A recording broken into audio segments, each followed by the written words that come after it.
Akala noong bata pa tayo, kahit ayaw pa natin, tinatawag na tayo ng nanay at tatay.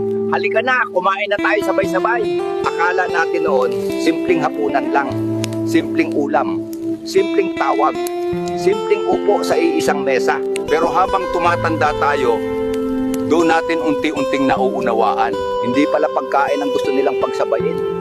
Tayo pala, puso natin. Yung pagkakataong magkakasama pa tayo.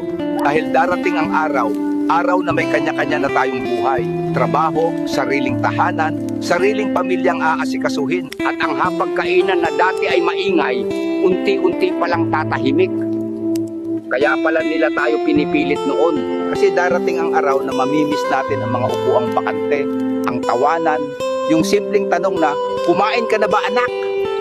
At sa dahan-dahan na oras na dumadaan, mapapabuntong hininga ka na lang na sana kahit minsan pa, kumpleto ulit tayo sa iisang mesa.